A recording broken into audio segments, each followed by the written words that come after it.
Bismillahirrahmanirrahim. Assalamualaikum warahmatullahi wabarakatuh.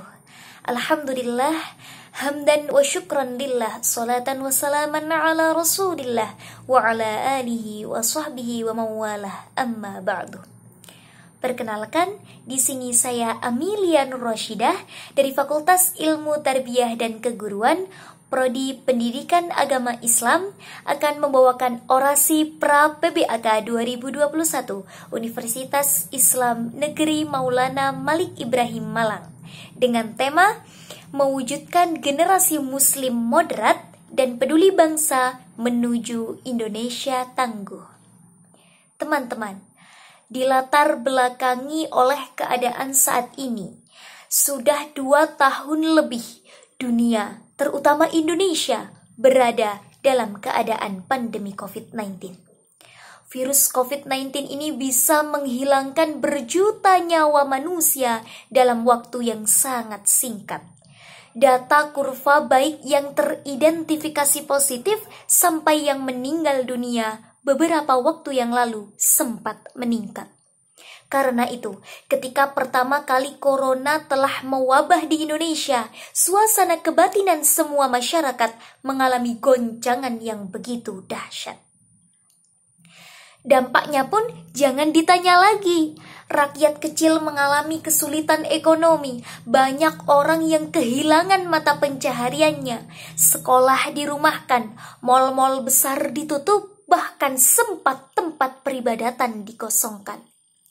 Oleh karena itu teman-teman, yang menjadi pertanyaannya sebagai pemuda yang tentunya akan menjadi generasi penerus perjuangan bangsa, apakah kita sudah mau peduli untuk berperan dengan keadaan negara kita? Sebagai generasi muda penerus perjuangan bangsa, mari kita bangkit dari keterpurukan ini. Kita sing-singkan lengan, majukan langkah, bulatkan tekad untuk menguatkan tali semangat kepedulian.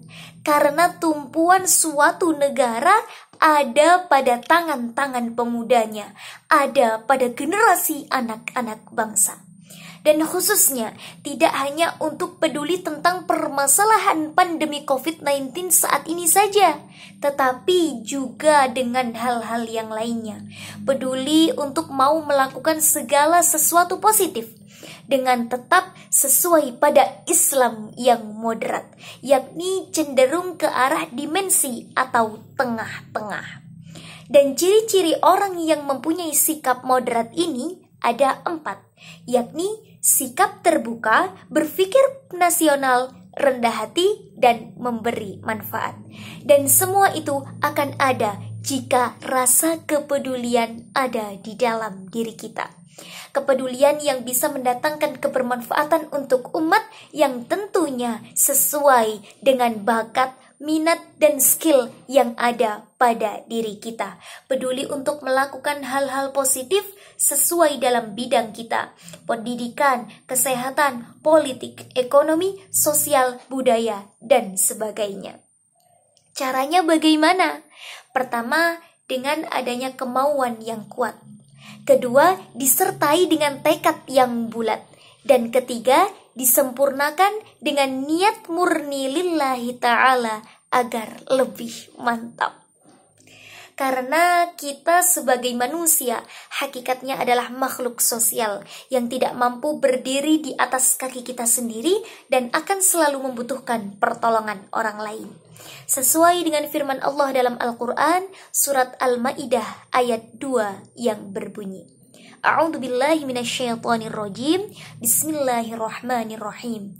Wa ta'awanu 'alal birri wat taqwa wa la ta'awanu 'alal itsmi wal 'udwan. Shadaqallahul 'adzim. Yang artinya, dan tolong menolonglah kamu dalam mengerjakan kebajikan dan takwa, dan janganlah tolong menolong dalam perbuatan dosa dan pelanggaran. Maka dari itu teman-teman, bisa kita fahami perintah tolong-menolong dalam agama kita kerap direpresentasikan dalam aksi kepedulian. Maka dari itu, mari kita jadikan kepedulian kita sebagai bentuk ikhtiar dalam mewujudkan negara Indonesia yang lebih tangguh. Contohnya, dalam keadaan pandemi, seperti para publik figur dengan sigap menggalang donasi, para dokter dan relawan yang mengorbankan waktu dan tenaganya, mari kita sama-sama dukung dan apresiasi. Kita mulai peduli dari diri sendiri, peduli terhadap tindakan-tindakan kecil namun nyata akan mendatangkan kemaslahatan yang begitu besar.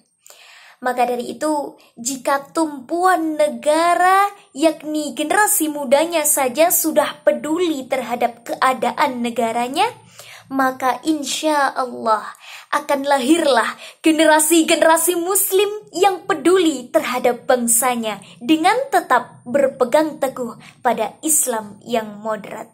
Dan secara otomatis akan menjadikan negara yang lebih tangguh. Negara Indonesia yang baldatun thayyibatun wa rabbun ghafur. Amin, amin, ya rabbal alamin. Demikianlah yang dapat saya sampaikan. Terima kasih atas segala perhatiannya dan mohon maaf atas segala kekurangan saya. Wal'afu minkum, thumma assalamualaikum warahmatullahi ta'ala wabarakatuh.